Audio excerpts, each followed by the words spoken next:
Hello, everyone. I think we're live, so welcome today to another Wiser Wednesday. So, talking about founder fundraising in stagflation. So, really excited for this conversation. I'm James Potten. I believe in a world of entrepreneurial success without burnout. Pretty much got the t-shirt just about got through it when I was running a few of my previous businesses. So, fundraising, really relevant topic at the moment, set against a backdrop of, I suppose, look, fear plays into everything, hey? So increasing fear, some redundancies coming through in Silicon Valley. We've also seen this side of the pond, some casualties with, Arrival, Hopin, they're reducing their workforce by 30%. Global VC funding fell by about 90% in Q1 this year, more so on sort of C round plus, but as it's known, sort of financial gravity, what goes up must come down. So how can founders start to, expect to fundraise in this climate? Let's find out. It's and I don't mean the heat. Luckily, it's a bit cooler today for anyone based in the UK. So first up, panelists. Jennifer, so founder of Atta, you coach female leaders to realise their potential and thrive as CEOs. So navigating sort of new challenges when scaling their business, including fundraising. So, fun fact, you took a trapeze lesson at circus school in Old Street. You would have run away, but you found out you had vertigo. So, the female founder community is grateful you didn't.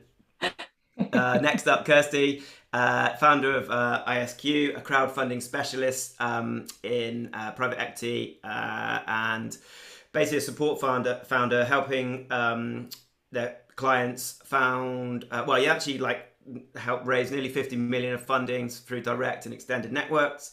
And fun fact, you can say the alphabet faster backwards than you can say it forwards. So I might get you to prove that later.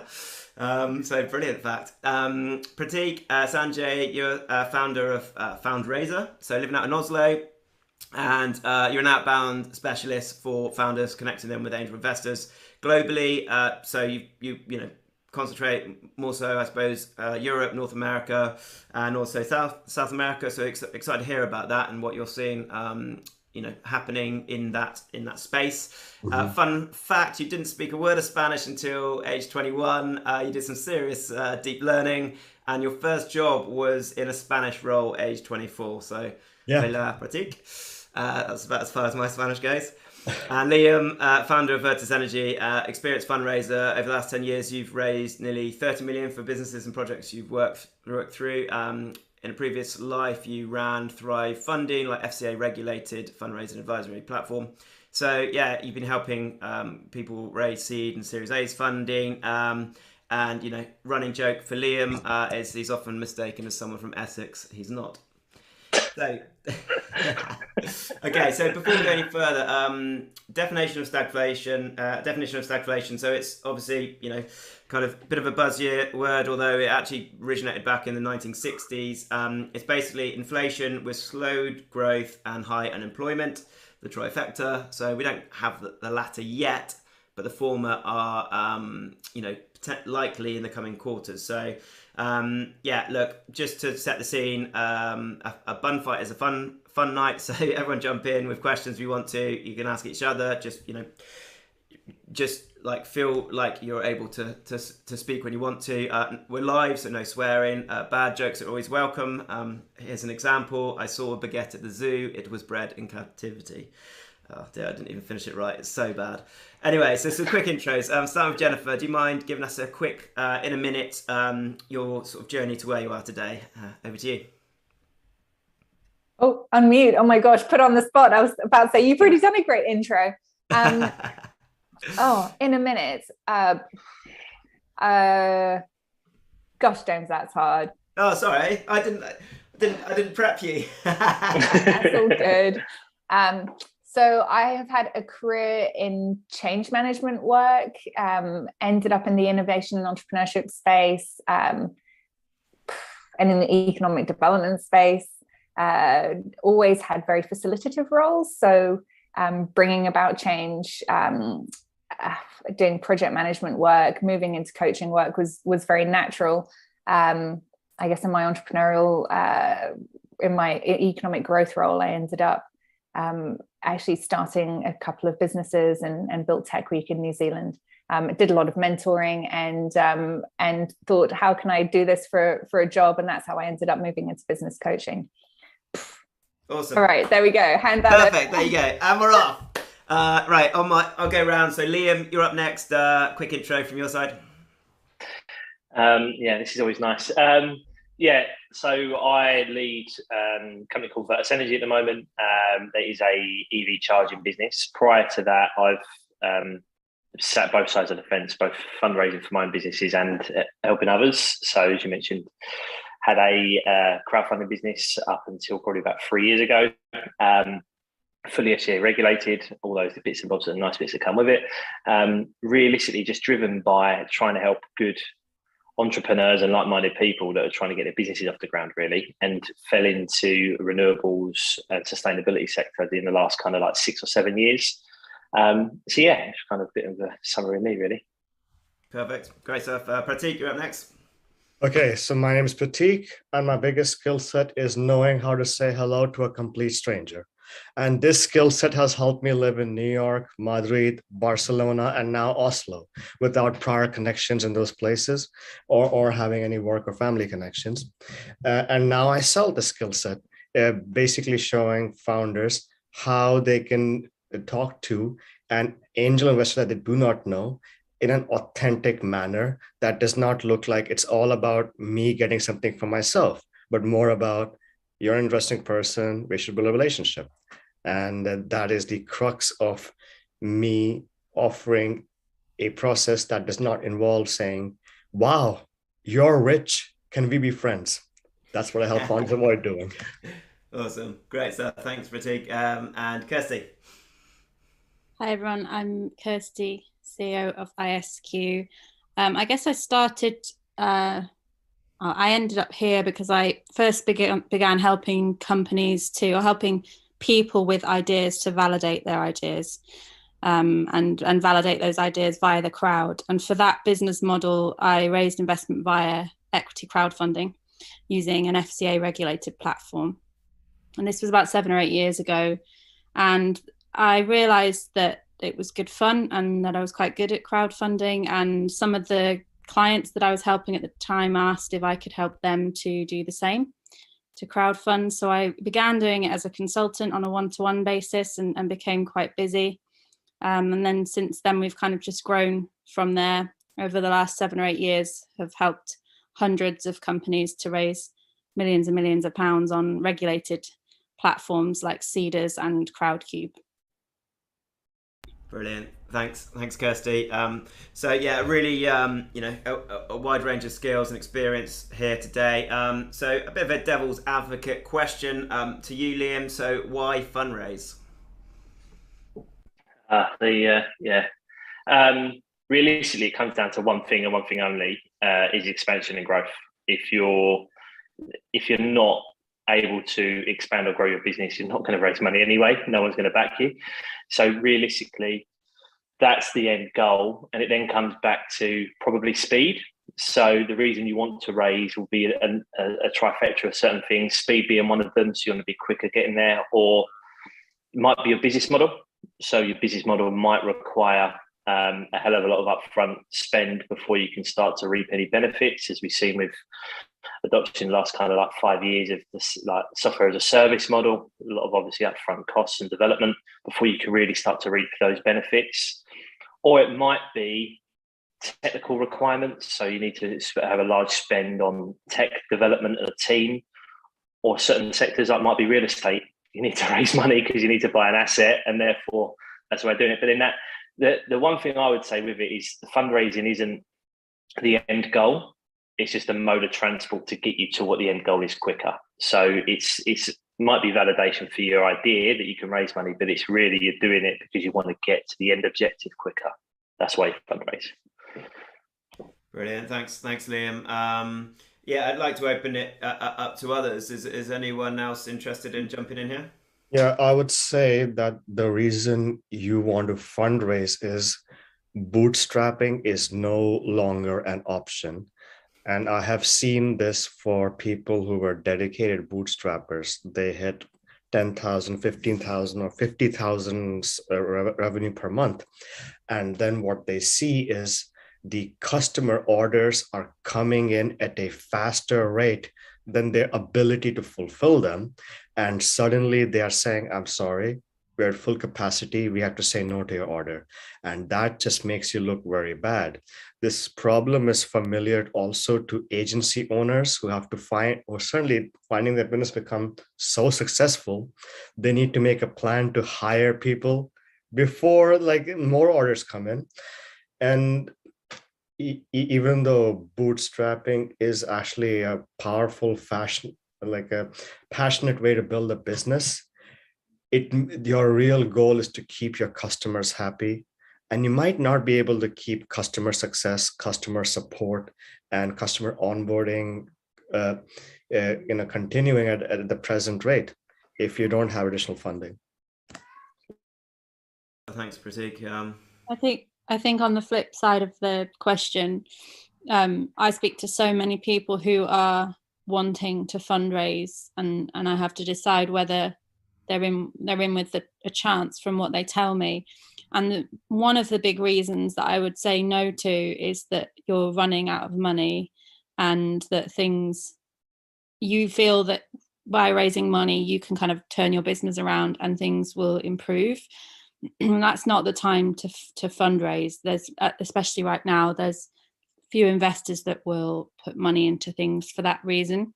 And what you need to be doing at that time is working with experts and, your team, and collecting feedback and figuring out how you can reposition the business and save the business to get yourself into a stronger position so that you can come back and fundraise at a time where the business is on a kind of good trajectory rather than going like this.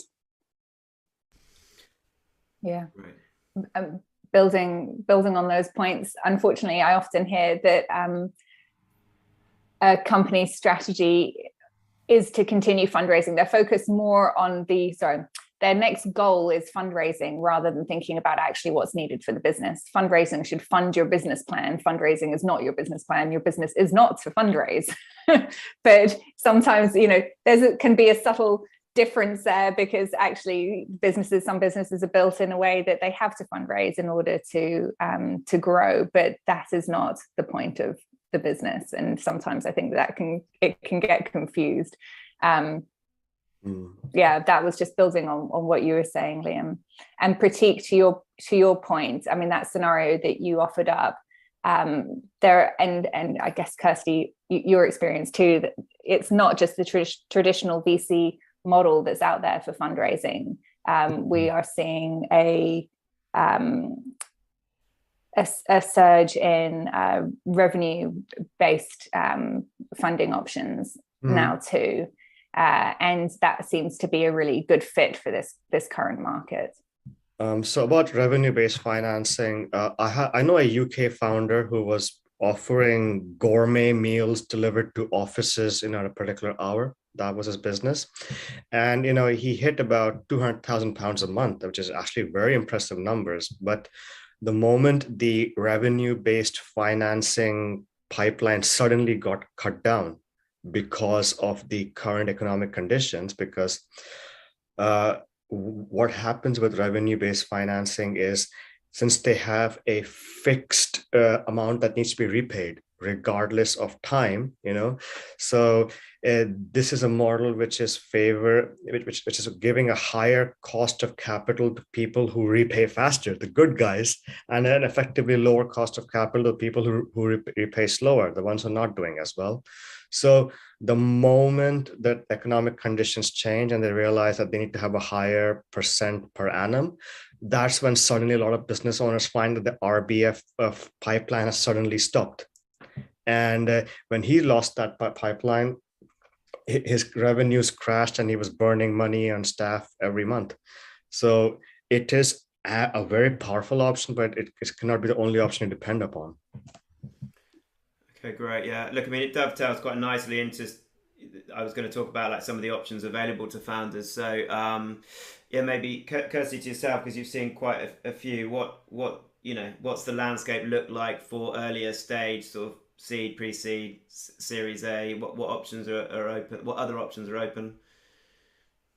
Well, I'm always an advocate of equity crowdfunding or raising from a number of individuals. To do it on a regulated platform isn't always the right format.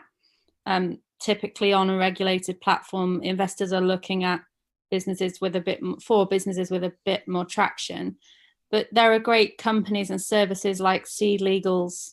I don't know if you've heard of Seed Legals, but they will allow you to raise investment from a network of individuals without needing to make that public on a platform. And that is, I guess, still a form of crowdfunding. I guess the benefit of trying to raise investment from a number of people rather than just trying to find that one angel investor that might take a risk is that you're allowing that risk to be spread and for people to take less of a risk on your business. So for an early stage company, that can be really useful. And if you've got a decent LinkedIn network or a good pool of friends and family around you, those sorts of services can be really helpful to bring together lots of individuals to raise a sum of money. You've got kind of debt-based crowdfunding as well, which is so things like Funding Circle. But again, you need to be generating some sort of revenue usually to qualify for those services. So for early stage, like really early stage, I think friends and building to the point you put to the kind of the latest possible point to get yourself as far as you can. And that friends and family rounds often, I think, the first place that you might look. Great, yeah. And I've sort of heard it described as, normal fundraising is more like fishing with a rod, and crowdfunding's more like trawling. Not great kind of imagery, but it gives you way more options in terms of who you can raise capital through. So, yeah, that's really interesting about Seed Legals as well. Anyone else, want to jump in or any thoughts on this?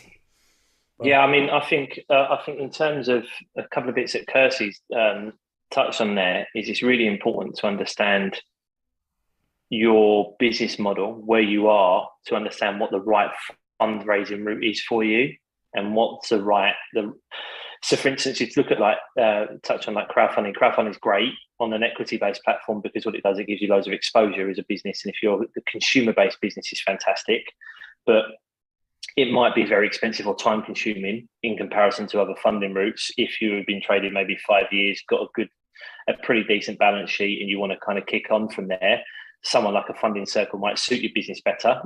It's really important to get the right advice from people that have been in the funding space to understand what's right for your business, because not all routes are equal for every business. Yeah. Are there any thoughts on the point that you take money, you become a growth company, whether you like it or not? Oh yeah, that's definitely true, because the moment you become a growth company, you have growth company challenges. One important point is, if you're going to be a growth company, you need to have a plan for the worst things happening. Otherwise, you might be in breach of your VC term sheet, or you're going to just basically letting a lot of people down. So for example, the moment you've taken other people's money, please have a plan for a senior engineer, for example, quitting your team, because that has happened to people I work with. And now they are having so many calls from the investors saying, what is happening to our money? Like, how are you going to find a new engineer? How are you going to make sure that he can understand the other person's process? So that's when we realize, if the moment you take other people's money, you need to have a plan A, B, C, and D. So get a good key person insurance, get a good cybersecurity insurance, get every kind of risk management measure that is going to make sure that your investors are not going to call you at night and say, okay, you have a plan now? Great stuff. Thanks, Prateek. Anyone else? So happy to move into, I suppose, more looking at approaching funders. This one's back to Prateek actually, because like in initial kind of building your campaign, like really interesting. You simplify like the the model or how to do this. So yeah, it'd be great just to hear your, so I think it's a 5-step process, maybe 3. Yeah, far away. So the process is that uh, let's say that once the round is open, you plan to be having at least 5 to 10 meetings a week for about 4 to 6 weeks. So let's say to get to those 20 to 50 meetings, you need to have those people on call on your WhatsApp or via email readily, because you've already have spoken to them before. In order to have those people readily available on call, that they see your email or your message and they remember who you are, and they immediately say, yeah, let's have a meeting now because the round's open. You need to have approached them 3 to 6 months before. And what you need to do is spend about 3 to 6 months just approaching 1,000 to 2,000 people and getting enough opt-ins from people who say, yes, please keep me in the loop for when the round opens. And once you earn enough opt-ins, many of the people that you go back to when the round opens, they might not actually follow on their own promise. So let's say about 40 said, yeah, keep me in the loop. Tell me when the round is open and keep sending any company info. Then only 20 might do it. Then you already know if it's going to be 20 people, 20 funds in each for say 200K, then you can size your round instead of 4 million to a 3 million. So you can make sure that you end up oversubscribed. What you cannot do is determine a size of a round before you know how much active interest you have on the table, because otherwise you will be undersubscribed and odds are you may have to give back the money. Okay, great, thank you. And Kirsty, does that, with crowdfunding, what's the differences there? Well, I think it's important to understand that crowdfunding often includes high net worth, more sophisticated investors as part of that round. Those are typically the people who would lead the round. And I always say to anyone raising investment, when you're looking for investment, there are 3, if you're going to crowdfund, there are 3 groups that you would consider. And if not, there are 2 groups that you need to consider. Now, if you've got a decent LinkedIn network, for example, that first group of people that you would always look to when you're beginning to raise investment, and as Prateek said, you should start this process way before you need the money. The first group you would always look to would be your direct contacts, the people who are already within your reach. If you've got several thousand LinkedIn connections and you're well connected generally, those people may not be the ones who give you the money, but it's easy to let those people know first that this is on the horizon and seek introductions. And crowdfunding enables you to give those people the opportunity to invest, even if they haven't invested before. The second group, once you've got some interest from that first group, would be your indirect contact. So that's anybody that those people can intro you to, and anybody that you'll attract via your own outreach, so new unknown investors. And then that third group of your crowdfund would be the crowdfunding platforms investors. But I always say, if you're thinking of raising investment and you don't have incredibly sensitive data to protect, so if you might crowdfund one day, or if you might make the investment round public one day, try your best as you're growing to build in the open, as you're connecting with people on LinkedIn and you're connecting with people generally, you're building transparently, you're talking actively about what's going on within your business on LinkedIn and then the successes that you're having. It makes it very easy then to figure out who's tuned into what you're saying, who's commenting, who's liking those posts, who's getting back to you. And you can start to compile a list of people who are actually tuned in and kind of cheerleaders for your brand.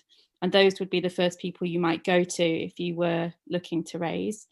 And that just means that you're allowing people every step of the way to be part of your story, rather than just building behind the scenes and then suddenly one day saying, right, well, we're open for investment. It's about building, as Prateek said, it's about building that momentum, building out that list so that when you open, you can be oversubscribed quite quickly. Great, thank you. So Jennifer, is there anything from your side, what you're seeing with female founders, and is there any anything that you'd add to this at the moment? I mean, the question around what I'm seeing for female founders is a big one, and I can give you a bit of an update there. I'm definitely seeing, well, there's a movement around wanting to invest in more female founders, and I specifically focus on the UK.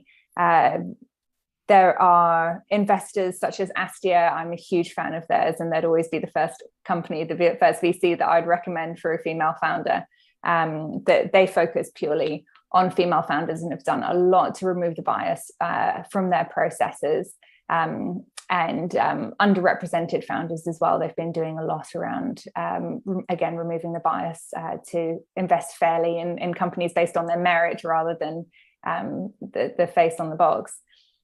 And there are a number of other VCs, Playfair Capital. They hold female founder office hours. That's seen over 125 investors and 700 founders coming together. To your point, Prateek and Kirsty, those office hours are providing access for founders that don't necessarily have the networks, especially with female founders and underrepresented founders. Those friends and family rounds are really hard to raise because they don't have wealthy friends and wealthy family. So finding people who will back their business and back their idea is at that stage can be really challenging. So improving access, that's one of the events, one of the key events, I think, in the UK. So that was female founded office hours by Playfair Capital. The government has an initiative called the Investing in Women Code. There are companies that have signed up to the code. They're basically pledging their commitment to investing in female founders. That can be a helpful list to go and have a look at and see who is investing in women. And I mean, this is my perspective, but backed by research, I feel like in this market, actually, female founders are a really good bet. And that is because women are, as founders, and this is research, we think differently. We're willing to challenge the status quo. With that, women are thinking more about building a legacy business, a sustainable business, one that's going to be around for a long time. They're less likely to incur environmental fines, for example. They're just a bit more more diligent, I guess, in their management. And with that, the research shows that they return twice the revenue per dollar invested to male founders. So they're likely to be, yes, there's a better ratio of revenue there. What else is there? And I guess, I mean, I see this with the women that I work with, those trends around wanting to build a business that's sustainable and around for the long term, and really being very diligent in their leadership, whilst not lacking that ambition around for growth as well. There you go. There's more I could add, but no, that's great. Look, yeah, we can come into like a few more of the trends as well in a bit, but yeah, it's really interesting to hear, and it's data that, well, look, I mean, it depends on the seat you sit in, the window you look out of, to what data you see and what information you hear about. So it's really great to sort of hear that from your findings as well. So we all live in the echo chamber, don't we? So thank you, Liam. Is there anything from your side, like having done this quite a few times? There's a few bits in there that are like really super powerful. I think that are bang on the money. That's been said there both by all really. One of the major things that I found when I've raised in the past, to kind of touch on what's been shared, was surprised at some of the people in my network that did invest. I never thought they would, and become big advocates and big supporters. So a lesson I've learned is communicate constantly. So that fundraising almost or building a business in the open is great advice, and genuinely anyone that's listening kind of take that on board. Build a list early, like I said, communicate constantly, and you'll be surprised the amount of like direct messages you'll get on things like LinkedIn of people praising you and wanting to support it. And actually, when it comes to this further down the line, it's really, really valuable. So there's some really good nuggets in there for people to kind of pick up on that are very true. Awesome. Thanks, Liam. So yeah, maybe Kirsty, like you know, we caught up you know, a couple of days ago on this, and you had some sort of advice on like the pitch deck. So like, you know, if we move the conversation into actually, you know, creating the pitch deck, getting advice back on it, like what are some of your sort of nuggets from that sort of space? Nuggets. I think pitch decks are still important. You find that not all investors will go through it in detail, but most investors will want to see that you've put something together and that you're able to present your business consistently and coherently. In creating the pitch deck, it's not something you just sort of do in isolation, is my advice. I would very much recommend that before you even start, you compile a list of kind of 10 or so trusted individuals from your network who you feel could add value, and let them know that you're about to put this together, and let them know that their feedback will be valuable to you once it's done. And you can enter yourself into a bit of a feedback loop. So, you know, you send out the first iteration and get some feedback, and deck can develop from there. And you might then also find that because you've asked for advice and you've not asked for money, some of those people might end up becoming investors, which is what tends to happen. If you ask for money, you'll get nothing but advice usually, but if the other way around, it can be a bit different. So that's often a very clever move, and if you choose carefully, those people can often know people that then, when they feel the pitch deck's looking good enough, might want to put some money in. And I guess on the back of that, if you do that, you can become quite overwhelmed sometimes by the noise and the different opinions that people have. So it's really being focused and figuring out what advice, having a bit of a filter, you know, what advice and feedback on my deck do I listen to, and where do I iterate, and what am I absolutely set on that is not going to change. Making sure you're quite clear on your course and you don't get thrown off course. So I've seen some of the best businesses be really thrown off course by one piece of advice. They suddenly want to change up a huge part of their business, and it's caused them a lot of damage in the long term, because it's taken a lot of time to then come back from that. So it's, before you send that deck out, being very clear for you on what the non-negotiables are and the bits that you do want the help with. I think my third and final piece of advice is prepare for questions, because you'll get asked questions by investors. So you need to have put that deck and those financials together yourself, or at least been very heavily involved, so you can answer the questions very quickly. If you want to figure out what questions investors might ask, the best place to look is join a crowdfunding platform, go on Seedrs and Crowdcube, look at some pitches, go to the discussion section, and you'll see on every single pitch, investors are asking questions. Just compile a list of any questions you see and make sure you've prepared your own responses before you start sending that deck out to investors. Brilliant. Thanks, Kirsty.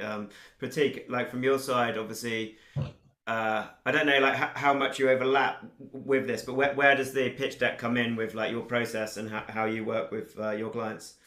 It's actually a very powerful part of the process, because obviously, if you're talking to a complete stranger and not a warm contact, you just talk on the phone, explain the business in 2 to 5 minutes, and they're like, okay, I'm in or I'm out. But to get credibility of the stranger, you do need to send a pitch deck in the emails, or at least have one ready when they ask. Now, what I've learned is, if you put your pitch deck on DocSend and you observe very carefully which pages people are skipping and which ones they are reading in detail, simply removing the pages nobody reads and putting up the most read pages to the front dramatically shoots up the number of meetings you get. And what we discovered was, The pitch deck that you use for an outreach is not the one that you use for the pitch. Well, actually, the actual pitch, you don't even show the pitch deck. Rather, like you just have a conversation, and at the end, you might just walk them through in the second meeting. But in the outreach pitch deck, if you only include the first slide, team, second slide, traction, third slide, fundraising ask, fourth slide, roadmap after the fundraising, 4 slide deck, or the 5 including the cover slide, that's all people ever wanted to see. Everything else was noise. And the moment we did this, we had a fintech round that was like getting crickets for a month. We removed the slide that nobody read, and then the next day, 4 meetings. So apparently, it's really, people say they want to see the pitch deck with the usual boilerplate structure that nobody cares about: problem, solution, competitive landscape, USP. Nobody cares. Man, the problem slide is noise. The solution slide is noise. Yeah, we know there's a problem. That's why you're building a business. Yeah, okay, so you got competitors, and on the 2x2 axis, you're on the top right. No, just tell us one thing. Are you making money? Do you have a solid team? And will you make you some money? Well, that's it.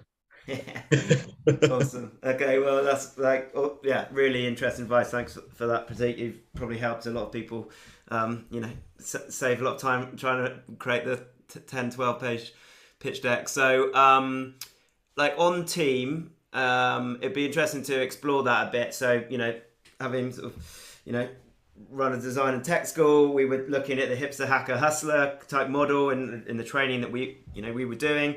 So, yeah, what's the importance of that? Because you've got like pedigree of the co-founders. There's this. You read up on if the co-founders or one or two of them have had a little bit of success, but not loads. So they're still hungry, but they understand what they wouldn't do in their next business. There's these types of things that the investors are looking for.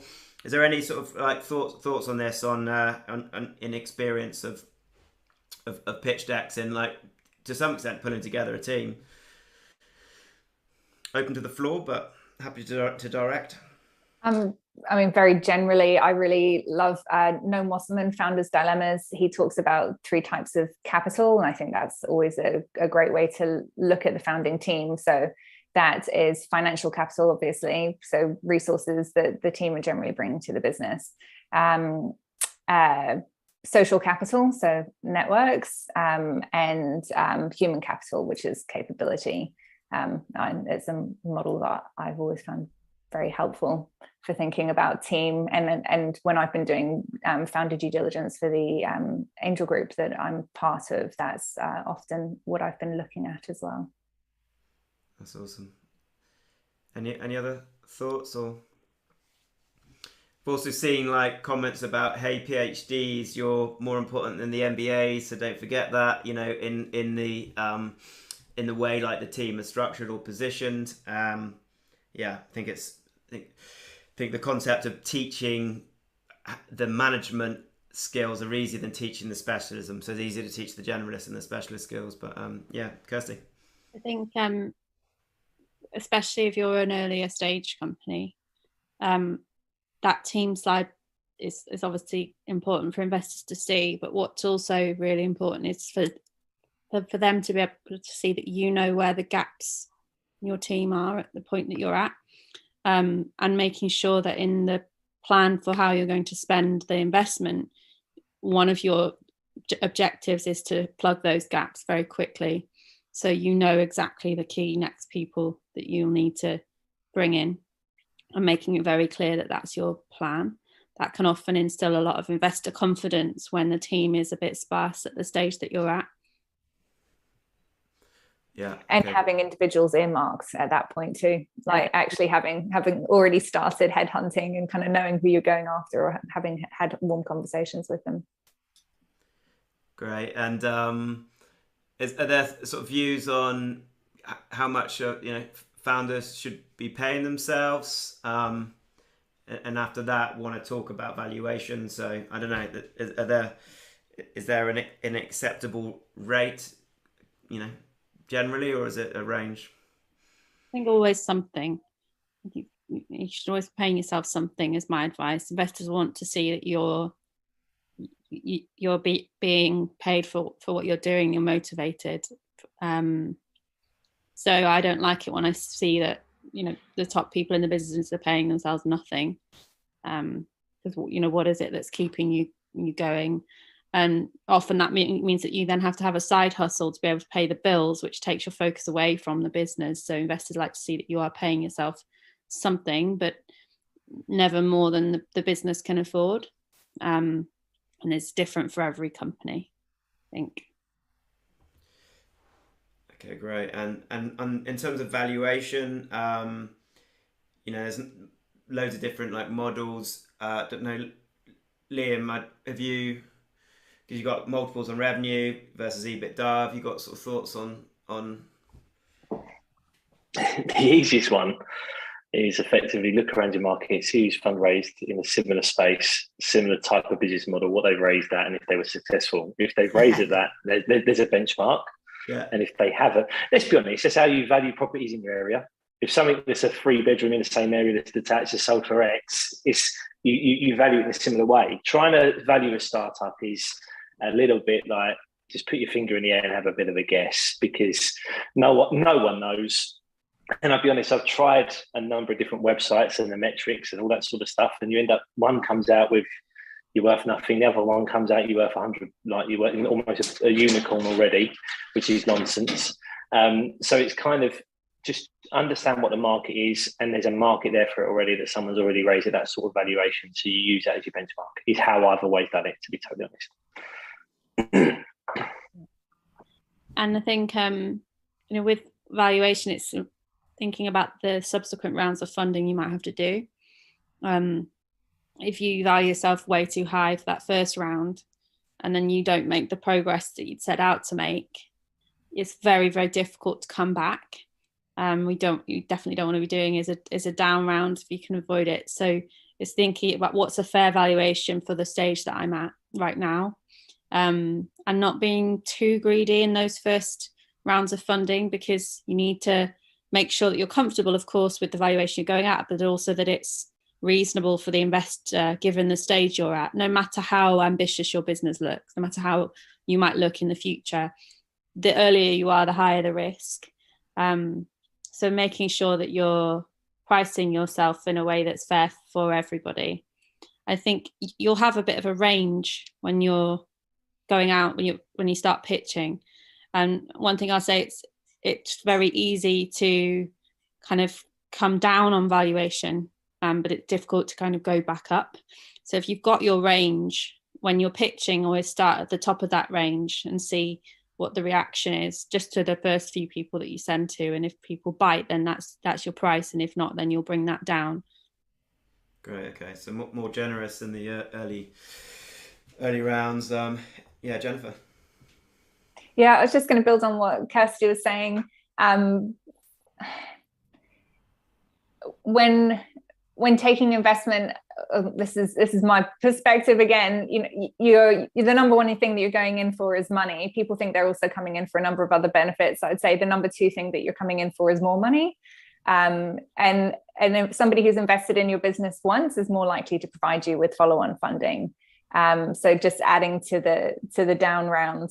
That's a really challenging position to be in, because you want to be able to get follow-on funding from your current investors, but also your current investors are more likely to open the door to your next round of investors as well.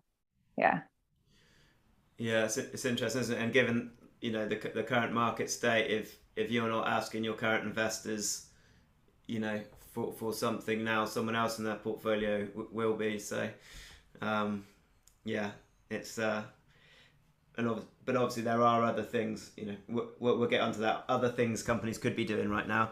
Liam, I know you're a fan of trying to inject the whole fear of missing out. Like, how do you build that?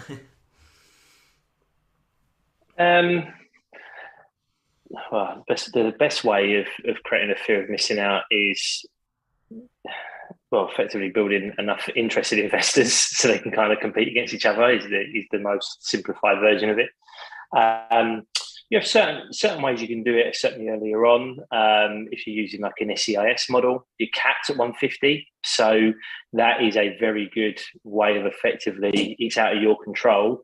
If you have people that are interested, it's a very attractive investment opportunity and an attractive tax benefit to people that do it. So you have got a limited number at 150. So it's a really good tool to use.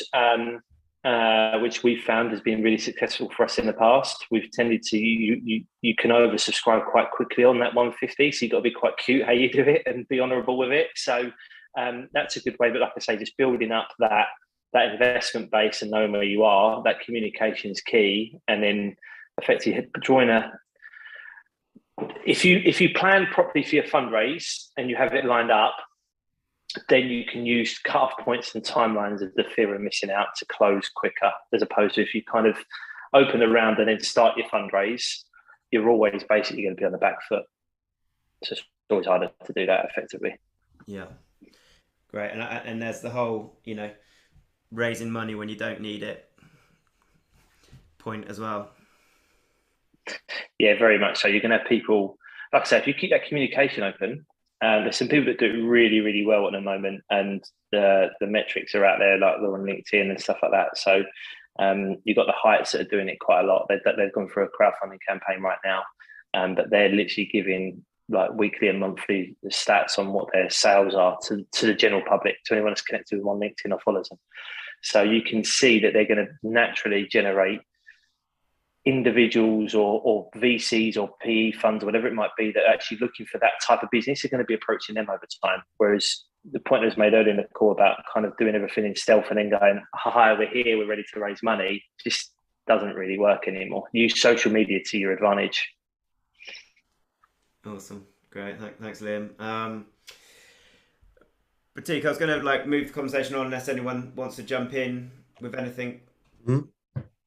So there was something that Kirsty was talking about, conflicting feedback earlier, if I can take us back to that. Yeah, of course. That was getting feedback on your pitch. This was actually how I got into coaching, is that I was frequently having conversations with female founders about, I'm getting so much feedback and it's conflicting and I don't know my own mind anymore.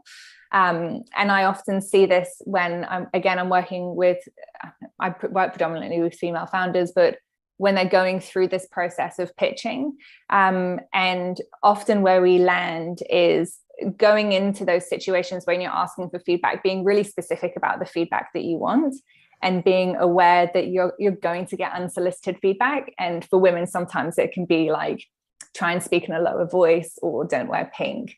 And coming in with a frame of mind of, I know exactly what I'm here for. I know what feedback I'm looking for. And basically being able to just ignore the unsolicited feedback can really help with, I guess, just not getting distracted by it, essentially. What was the other thing? Yeah, the other thing that I see again happening for women, and this is well researched, is that you'll often be asked about how you're going to manage risk, whereas men are often asked about what is the opportunity with your business, what more could you do, how much bigger could you be, and again, for women, Kirsty, you had a point of being prepared for the questions you're going to be asked. For women, being prepared that you are going to get asked those questions. If you can answer the risk questions in a manner that is talking about the opportunity with your business, actually you're going to build trust in your business model a lot quicker. So those questions are in some way unhelpful, but also actually really helpful, because it gives you the opportunity to build that trust faster. Mm. To jump in on that as well, Jennifer, yeah. I actually was given a bit of advice myself by a female investor that actually turned around and said to use the FAQ part of your pitch or your deck, whatever it might be, as almost a prime part now. Because what it allows you to do, and this is, I thought was great advice, is actually you spend so long building a pitch that's very text, very industry specific jargon, keywords, or whatever the rest of it. You can actually really simplify your business model in your FAQs, like your simple line of how will you make money? One paragraph. What do you do that's different? And it allows you to almost really simplify what your business does and almost ask the questions that maybe some people don't want to ask. They don't want to look stupid, or they'll almost write you off because they're not going to ask a question, but to actually build a really good FAQ part that simplifies the whole business and stops a lot of those questions later, which I thought was great advice. Yeah, that is great, especially for dealing with some of the questions, like you say, that that people are not feeling comfortable to ask. Brilliant, thank you. That's really interesting, and it's there's a whole mindset around unsolicited advice and whether you didn't ask for it, right? So but it can really throw you. By the way, something that was really interesting is like how traditional advice to founders is advice that only makes sense if you're talking to very privileged people who went to Eton or something. Like, you should use your network. I'm sorry.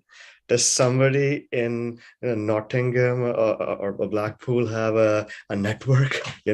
All these towns. I mean, does somebody who grew up, just honestly, not even saying it as a joke, who grew up in a coal mining town but learned coding in their free time, do they have a network?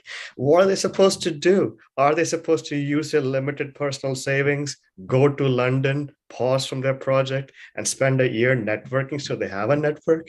I mean, it makes no sense, really. So especially like it's telling underrepresented female founders, you should use your network. How does a woman coder in Cameroon get funded then? What network does she have? Surely the fundraising should not be about connections entirely, but like how solid the founder is.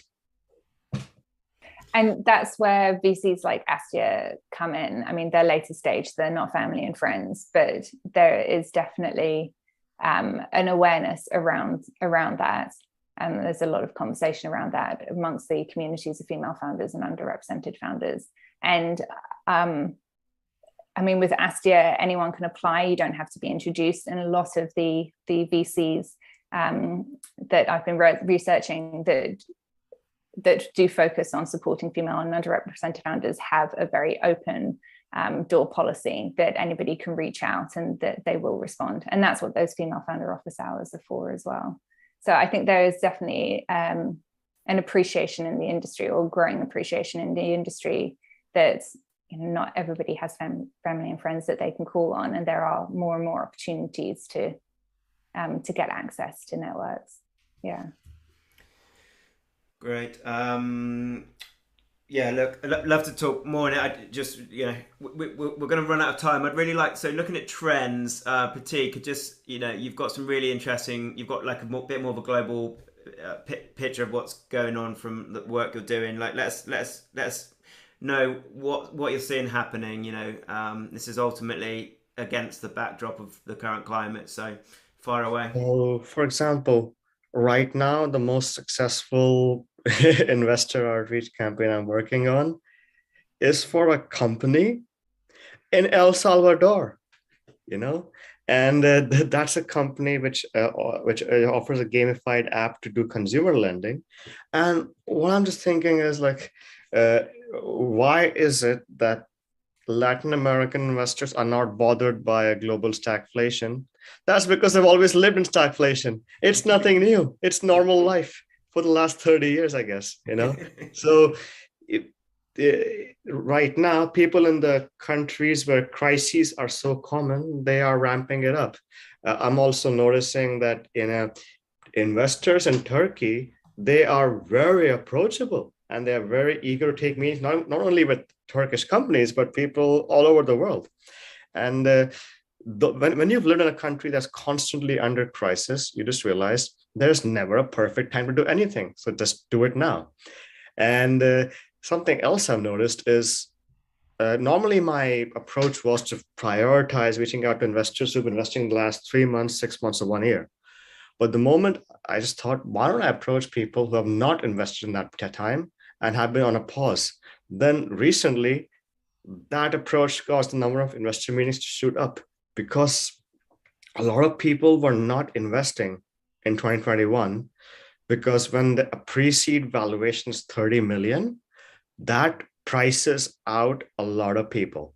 Now, let me explain this.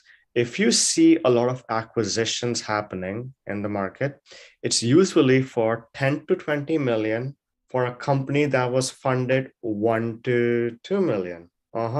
So what seems to be happening is a company got sold for basically what was the exact price or less than what their seed round took place in. So people want a margin of safety and an investment that in case this investment does not go through, they will at least recuperate some of the money. So a 30 million pre-seed valuation means it's probably going to be sold at 10 to 20 in case there's a distress sale and things don't work out. So they've already lost money. People who were not investing, now they're investing again because they have decided that they want to be greedy when others are fearful, and fearful when others were greedy. The valuations were too high in 2021 and many investors stayed out of the market. Some people said, I will never angel invest again if a 30 to 40 million pre-seed valuation is the norm. Well, now it's coming back to saner levels, like 20 million or less. So I believe you should prioritize people who have been holding back. Awesome. Okay, thank you. And then in sectors, what are some of the interesting shifts you've seen? Okay, so used to be that I've been actually approached by so many founders who wanted to build an on-demand grocery delivery app for their local market, Egypt, Indonesia, and Canada, you name it. Or Portugal. And what they would tell me is, hey, we just closed our 2 million round and we are now raising the next 3 million round. I'm like, didn't you just raise and close yesterday? So that used to shock me that those people always had no problems getting money. And because get money for an on-demand grocery delivery app was never a problem, they didn't really need like any kind of sophisticated research work. They just wanted anyone available to spread their reach on no cure, no pay, because they'd have army of no cure, no pay broker dealers just chasing another grocery delivery app. Now, I just ask how they're doing, and they're all telling me we got to lay off half our staff. They're like, so we never got to start doing business, but we just maintained the relationship. That's one thing. Really, anything related to food delivery or grocery delivery, it just suddenly disappeared. And anything supply chain dependent was doing well before and not anymore. Now, something else in the market that I'm noticing is if you were building anything like crypto trading platform, crypto exchange, that was getting an impressive valuation in 2021. But now, ever since Coinbase's stock price crashed to nothing, nobody wants to touch that. I was working with a health and fitness founder who wanted to help people in big companies do group workout sessions via a smartphone or something like that. So when the Peloton stock price crashed, we reached out to a family office. The family office guy said, look, this CNBC video describes how I feel about the Peloton. It was some Jim Cramer style guy screaming about how bad the stock Peloton was. So people don't really believe much in anything that's too like tech solution to fitness, because fit people use less technology. They just go outside. They don't stay indoors with their phone and their screens. So what's working well is anything that was defensible, anything that's kind of like in the domain that Stripe is in, and so on, just empowering payments and wallets and stuff like that, stuff that's going to be like an infrastructure will survive for about 10 years. That was doing well before. It's still doing well now. So I guess if I was an investor, think about if is this business going to make sense 10 years from now? Will it still be as exciting? Nobody thought about that when it came to on-demand grocery delivery, because really, my grocery store is 5 minutes away. Why do I need a 10-minute grocery delivery app? Awesome. I guess trying to look at what Amazon are trying to nudge towards. Hey, look, like we're just we're on the hour. Really appreciate that, Prateek. Really interesting to hear from your perspective. Jennifer, what are a few of the other things, you know, the concept of like going for monetization over growth, you know, what like, you know, in a, you know, summary, like less than a minute really, what other things can businesses and leaders be doing? Oh, yeah, I know what you're referring to. I was talking to you earlier about a great article that I read that was from a founder saying, I'm getting so many emails from VCs telling me raise more money quickly before the market disappears. And it seems somewhat self-serving. What I would really like is for them to be providing advice on how I reduce my customer acquisition costs, how I can improve my cash flow by reducing my outgoings, and how I can review my pricing essentially to adjust to the current market. So, I mean, I'm a big advocate for, you know, first building a business that can be self-sustaining and raising capital for growth rather than building a business based on, you know, your next goal is to raise more money. So that article made me smile. Yeah. Awesome. Great. Well, look, so we're right up against it. So in less than 20 words, I'm going to go around the room. Kirsty, I'll start with you. What advice would you give to founders, like regarding their, like keeping their mindset and like just keeping them, you know, I don't know, like believing in themselves if they're trying to fundraise right now? Like go on a low information diet. Like remove noise and focus. Awesome. Not CNN, constantly negative news. Yeah, get off Facebook, get out of your bubble. You'll hear the important things from people around you. You don't need to watch the news. Awesome. Great stuff. Thanks. Going around, Jennifer. Yeah, absolutely love that. Knowing your own mind, I think, is the most powerful thing that you can do. And that's often the feedback that I see for founders from their team. You know, we just want to know what it is that you want us to focus on and what's important for you. And again, that knowing your own mind can really help when you're going out raising investment, and knowing kind of what you're going for, what you're looking for in terms of feedback. Yeah. Awesome. I like Great. that. Thank you. Thanks, Kirsty. Liam?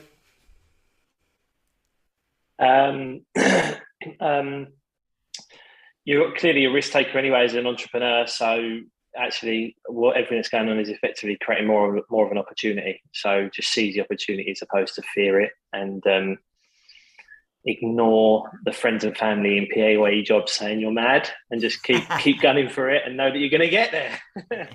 Good businesses will always thrive no matter the market.